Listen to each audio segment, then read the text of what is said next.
Assalamualaikum warahmatullahi wabarakatuh.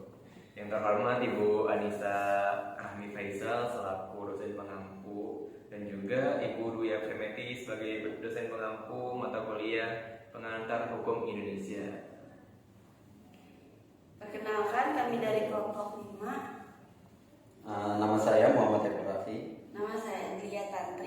Saya Muhammad Rizky Nugraha. Nama saya Naila Fauzia Nurjani. Jadi di tugas podcast Kali ini kita mau ngebahas tentang kasus kopi sianida dari Jessica Mirna. Ya, betul banget. Jadi kasus Jessica Mirna ini ada berkaitan dengan hukum pidana yang dimana kasus pembunuhan berencana yang yang telah beracuni Mirna ya. Untuk awal kronologinya itu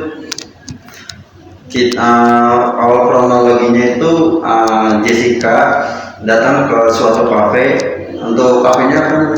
Cafe Olivier. Oh, oke. Namanya Cafe Olivier yang berada di kawasan Grand Indonesia. Nah, pada awalnya Gimana awalnya?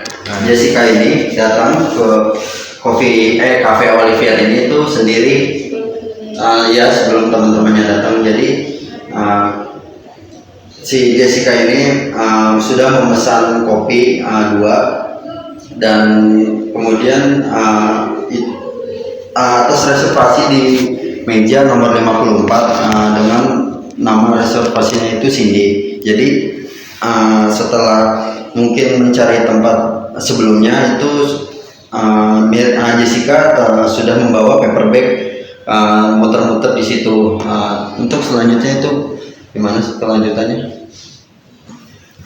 Terus selanjutnya itu dia itu setelah reservasi dan udah duduk di tempat itu, nggak lama teman-temannya itu datang, ada Mirna sama Hani.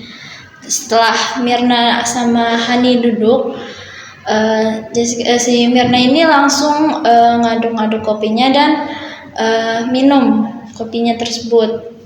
Dan gak lama setelah itu dia juga sempat ngibasin mulutnya itu ya, kayak kepanasan gitu kan. Lalu gak lama si Mirna ini kejang-kejang gitu tubuhnya, dan kejang-kejang si Jessica ini manggil salah satu karyawan dari Cafe Oliviernya itu. Pas karyawannya datang, si Mirnanya ini udah pingsan ya. Iya, udah pingsan. Kejang-kejang, udah berbusa. Iya. Lalu itu Jessica-nya mundur. Terus gimana? udah. Jadi setelah itu si Mirna ini langsung dilarikan ke rumah sakit. Tapi ketika sampai di rumah sakit, sayangnya nyawa Mirna ini tidak bisa diselamatkan. Jadi Mirna meninggal dunia. Kemudian yang dijadikan tersangka dari kasus ini berarti si Jessica. Kira-kira apa aja sih bukti apa yang ada sehingga polisi menyatakan bahwa si Jessica ini menjadi tersangka gitu? Yang pertama itu karena kita lihat ya dari rekaman CCTV-nya yang ada di kafe itu ya. Di rekaman CCTV itu si Jessica itu tuh kayak sebelum teman-temannya datang, dia itu tuh udah ada di Olivier, tempat kafe kopi itu kan. Jadi ketika dia sampai itu dia nggak langsung duduk di mana, nggak. Dia tuh kayak muter-muterin tempat sekitar gitu untuk cari spot gitu loh. Dia tuh kita tuh mikirnya kayak dia itu lagi apa yang dibilang kalau dari istilah kriminologinya itu fotografi ya. Supaya lihat di mana titik buta CCTV itu di mana gitu. Kemudian setelah dia menemukan tempat itu tuh dia tuh kayak kan dia bawa 3 paper bag itu hadiah untuk teman-temannya. Jadi paper bag itu tuh ditaruh di atas meja, dan kayak kebetulan itu tuh benar-benar nutupin CCTV, gelas dari CCTV gitu loh. Jadi dia tuh kayak di CCTV itu dia tuh terlihat kayak memasukkan sesuatu gitu, mengandung sesuatu, tapi kita nggak tahu itu apa. Kemudian Dan juga apabila kita bawi dari kopinya itu, katanya kopi yang diminum oleh Mirna itu jadi bau yang sangat menyengat ya katanya ya. Jadi bau Nah. nggak enak. Ya, tapi keterangan dari saksi-saksi yang ada di kafe itu seperti pegawainya dan juga baristanya, para barista juga mengecek semua item satu persatu, tapi tidak ada yang aneh. Yang aneh itu hanya ada di kopinya si Mirna aja. di dalam gelas itu ya. Ya, Kemudian kenapa si Jessica ini jadi tersangka? Jadi tuh ketika si Mirna ini udah lagi kejang-kejang, nah si Jessica itu tuh cuma berdiri shock gitu, nggak tahu, tapi refleks tangannya tuh kayak menggaruk gitu loh. Jadi tuh katanya itu bahan cyanida ini kalau terkena tangan itu tuh kayak ngasih efek yang panas atau gatal gitu loh. Jadi si Jessica tuh kayak gini. ya, tapi kalau dilihat dari CCTV malah si Jessica ini gak kelihatan shock, dia malah terlihat Biasa tenang aja ya. Iya, jadi kayak Jessica-nya itu kayak cuma diem doang, malah yang kelihatan panik itu malah si Haninya. Padahal kalau mereka sama teman-teman kan kayak tiba-tiba pingsan, itu pasti kan seharusnya kita kayak panik kita melakukan sesuatu yang nggak diem aja gitu. Tapi mungkin respon orang kan beda-beda ya kalau temennya kayak gitu. Nah tapi dari itu tuh kayak jadi sebuah pertanyaan gitu. Terus kemudian ya kenapa si Jessica ini bisa jadi tersangka, karena sebelumnya itu si Jessica ini kan menetap di Australia ya. Nah selama di Australia itu tuh dia udah bikin kurang lebih itu 14 kasus di sana. Selama di Australia gitu. Iya, selama di Australia dia tuh udah punya 14 kasus sama orang lain gitu sebelum sama Mirna. Nah, salah satu kasusnya itu yang si Jessica ini pernah nabrakin diri gitu. Iya, dia mencoba membunuh diri dia sendiri dengan menabrakkan diri ke sebuah panti jompo yang ada di Australia. Sebenarnya dari situ ya udah kelihatan ya kalau dia itu ada penyakit mental mungkin ya. Iya. Ada gangguan mental, berarti emang berdasarkan kasus pembunuhan ini, apa bisa dibilang Jessica itu ada gangguan mental, atau berdasarkan hasil dari kepolisian itu apakah emang Jessica itu punya gangguan mental atau gitu? Nah itu anehnya, waktu di pengadilan polisi emang udah curiga nih kalau Jessica ini punya masalah mental, penyakit mental. Habis itu Jessica diperiksa kesehatan mentalnya, namun nggak ada hasil apa-apa, dia sehat-sehat aja. Berarti ini termasuk janggal juga. Iya. Dia sudah banyak emang kasus di Australia, dan juga emang sebelum membunuh Mirna ini juga si Jessica sudah sempat ada masalah di Australia. Jadi ini suatu kejanggalan juga sih dari pembunuhan ini. Iya. Nah terus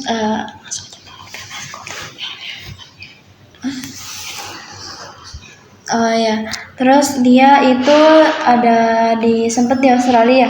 Dia itu berantem sama bosnya dan ngancem bosnya gitu. Terus dia bilang dia tahu cara ngebunuh seseorang dengan kayak obat-obatan, dan dia tahu berapa dosis yang tepat. Nah, ketika berita itu tersebar tuh itu kayak semakin memperkuat kalau bahwa Jessica itu pembunuhnya. Dan saat itu juga para masyarakat itu mendukung bahwa kayak pastinya itu kayak 99% orang-orang bilang kalau misalnya Jessica itu pembunuhnya. Tetapi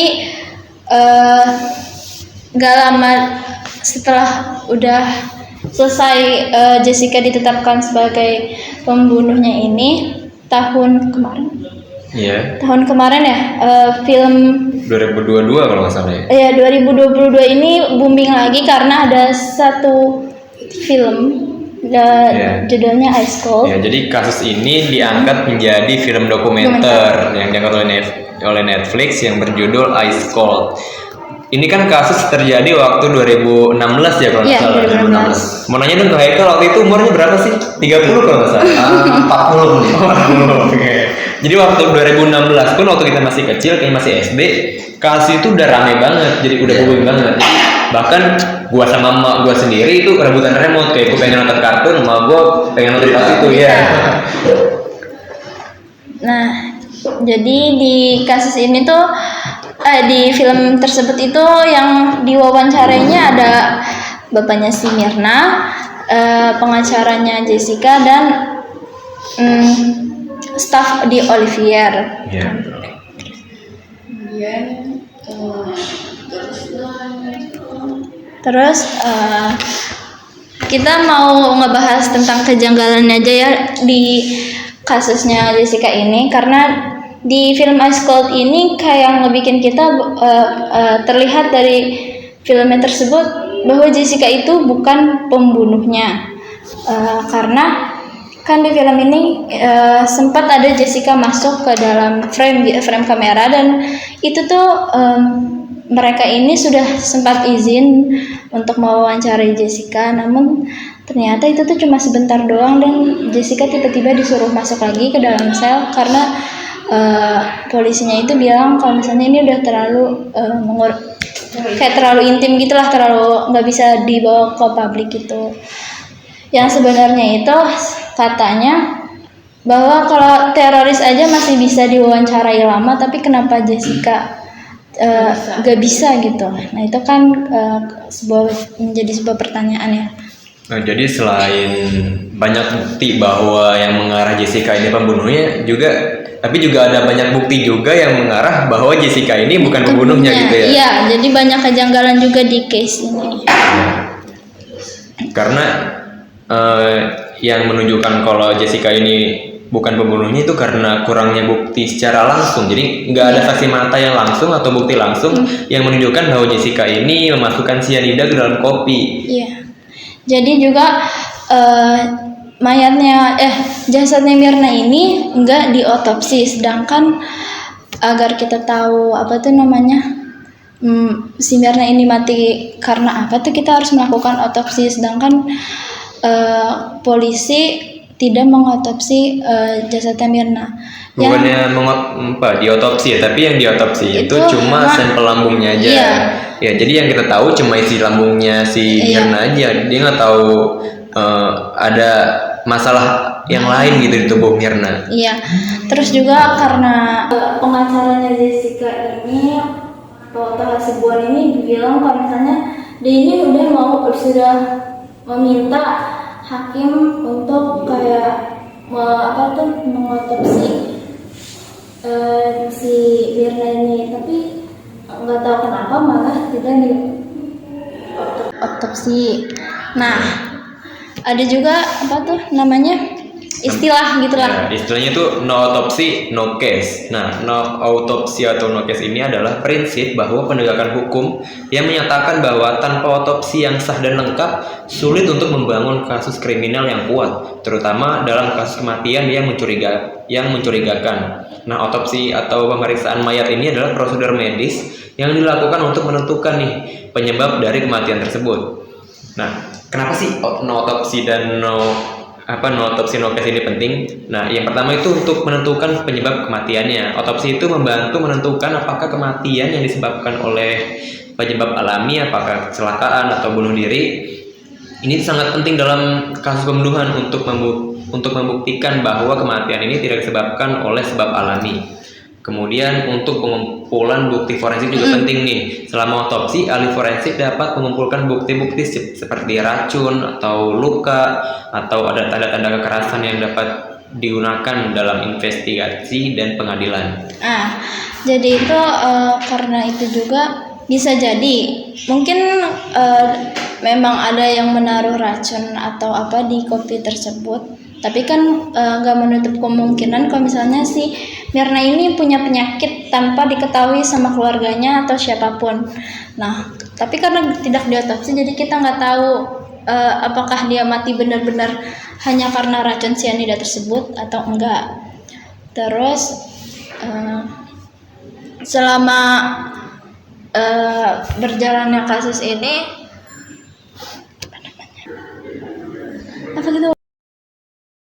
jadi setelah kemudian si sampel lambungnya itu diambil. Iya. Kemudian itu dicek, itu ternyata di dalam Oh iya. Iya, di dalam sampel lambungnya itu tidak ditemukannya sianida Di tempat lain. Jadi di dalam lambung itu cuma ada 0,2 mg sianida. Jadi 0,2 mg itu setara sama sama 1 biji buah apel. Iya, betul. Biji apel ya. Biji apel, Sedangkan ya. untuk membunuh Sedangkan untuk membunuh orang itu membutuhkan 5 miligram. Jadi kayak 0,2 itu bukan apa-apa sebenarnya. terus ya. Jadi tuh kemudian juga kalau misalnya si Jessica ini beneran niat mau membunuh Mirna gitu, kenapa membunuhnya harus di tempat umum gitu?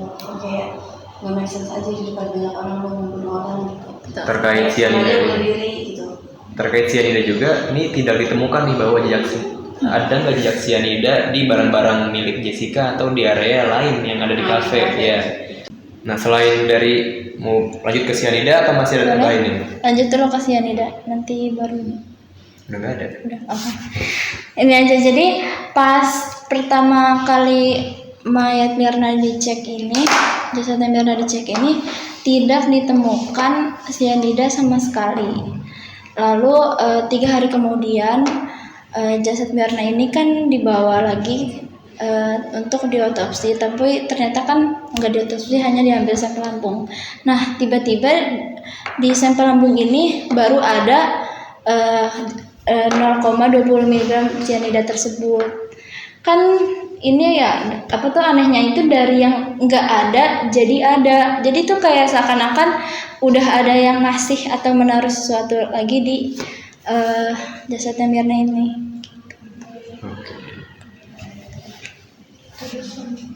Dan juga tadi kan ada juga beredar ya bahwa warna kulit dari foto Mirna saat meninggal itu kan tampak warna apa? Warna biru. Ya, jadi di situ tampak bahwa warna kulit Mirna ini berwarna biru. Namun ahli patologi forensik mengatakan bahwa jika seseorang mati karena sianida, kadar HbO2-nya ini tinggi. Jadi orang yang meninggal karena kadar tersebut tinggi, warna kulitnya tuh nggak biru, warna kulitnya itu harusnya merah. merah. Ya. Namun janggalnya setelah foto yang warna kulit biru itu beredar, berapa hari kemudian Tiba-tiba setelah dokter itu mengatakan harusnya berwarna merah, barulah foto-foto Mirna tersebar lagi jadi warna merah. Jadi kayak itu tuh kayak sebuah editan gitu loh. Jadi kayak yang tadinya biru terus tiba-tiba merah karena ahli patologi itu menyatakan seharusnya emang merah gitu. Nah terus terkait Tapi ada kemungkinan nggak berarti dengan kejadian ini tuh sebelum ada faktor lain nggak, kayak dia mungkin ada riwayat penyakit, jadi ada bukan faktor pembunuhan juga gitu. nah sebenarnya mungkin aja, tapi mungkin kan aja, tapi itu di- nggak disebutin. Iya. Jadi kita nggak tahu kalau dia itu ada penyakit lain itu sih. Dan berapa berdasarkan hasil yang dari penelitian tadi apa sesuai dengan hasil yang beredar kan, kalau kena sianida itu kan apa wajahnya jadi merah kan ya. Iya. Mungkin karena dengan kejanggalan itu juga bisa aja ada faktor lain juga gitu. Iya betul. Nah terkait motif dari pembunuhan ini, karena motif yang dilakukan Jessica ini kurang jelas, ini tuh bisa jadi pembelaan argumen bahwa Jessica itu nggak membunuh karena nggak ada motif apa-apa. Namun untuk membunuh seseorang tuh emang dihukumnya tidak membutuhkan motif yang jelas. Ya di pasal 340 itu dijelaskan bahwa Pembunuhan berencana. ya, barang siapa yang dengan sengaja dan dengan rencana terlebih dahulu merampas nyawa orang lain diancam karena pembunuhan dengan rencana dengan pidana mati atau pidana penjara seumur hidup atau selama waktu tertentu paling lama 20 tahun. Jadi tidak membutuhkan motif di struktur pasalnya. Oke, dari kasus pembunuhan Jessica pada Mina ini, Jessica itu ditetapkan sebagai kasus pembunuhan itu berapa tahun? Jadi dia itu terkena pasal berapa? 340 KUHP. Dengan kurungan penjara ya. Iya. Selama 20 tahun, paling lama 20 tahun atau mendapat penjara seumur hidup dan bisa juga dihukum mati. Ya, namun Jessica-nya nih yang Jessica sendiri ini mendapat hukuman selama 20 tahun tersebut. Karena film ini kembali diangkat, ini juga bisa menggeser miring opini publik bahwa yang tadinya Jessica banyak opini yang menyatakan Jessica itu bersalah karena film ini keluar. Opini publik itu pindah gitu ya. Jadi dua kubu jadi terpecah dan pengacaranya Jessica ini juga sebenarnya ingin meminta lembaga PK yaitu peninjauan kembali atas case Jessica tersebut. Cuma kita nggak tahu apakah sudah dimulai lagi atau belum.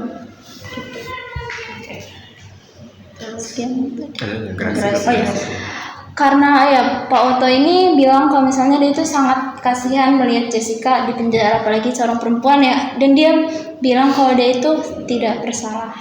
Tapi karena Pak Oto Hasibuan ini bilang kamu bisa keluar dari penjara, saya kasihan lihat kamu. Tapi ada namanya gerasi. Nah, bisa dijelasin gerasi itu apa? Jadi gerasi ini adalah hak prerogatif yang dimiliki oleh kepala negara, oleh presiden untuk memberikan pengampunan atau pemotongan hukuman yang dilakukan oleh seseorang. Namun syarat dari hak gerasi ini kalau pengen dipakai, dia itu harus mengakui terlebih dahulu nih kalau dia itu memang bersalah di kasus tersebut. Namun si Jessica ini nggak mau memberikan dia nggak mau memakai hak gerasi tersebut karena Jessica tuh yakin bahwa dia itu bukan pembunuhnya, jadi dia nggak mau ngaku kalau dia bukan pembunuhnya. Iya, dia sendiri bilang kayak mau berapa puluh tahun pun di penjara, dia kalau saya nggak bersalah dia nggak akan mengakui kalau dirinya itu salah gitu. Tapi biasanya kan untuk permohonan gerasi ini biasanya lama ya. Iya, nggak cepat, harus dibuka lagi kasusnya dan proses gerasi itu juga tidak mudah dan presiden juga nggak sembarang memutuskan. Iya. Apakah gerasi itu bisa diputuskan karena sebelum gerasi itu diputuskan presiden juga harus mengajukan kepada Mahkamah Agung terlebih dahulu, baru presiden bisa menentukan putusan. Jadi kesimpulannya gimana? Jadi Jessica ini dikenai hukuman 20 tahun penjara dengan melanggar pasal 340 KUHP dan hukum pidana ini merupakan cabang hukum yang mengatur tentang pelanggaran dan juga kejahatan serta memberikan sanksi dan hukuman bagi para pelaku yang melanggar peraturan tersebut. Nah, hukum pidana ini bertujuan untuk menjaga ketertiban dan keamanan dalam masyarakat dengan memberikan efek jera kepada pelaku tindak kejahatan dan melindungi hak korban serta masyarakat umum. Nah, hukum pidana ini mencakup berbagai jenis kejahatan, mulai dari kejahatan ringan hingga kejahatan berat seperti pembunuhan yang dilakukan Jessica ini.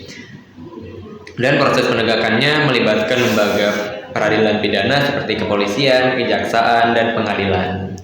Oke, sekian dari kami podcast PHI ini, kurang lebihnya mohon maaf. Wassalamualaikum warahmatullahi wabarakatuh. Terima kasih. Terima kasih Bu Meti.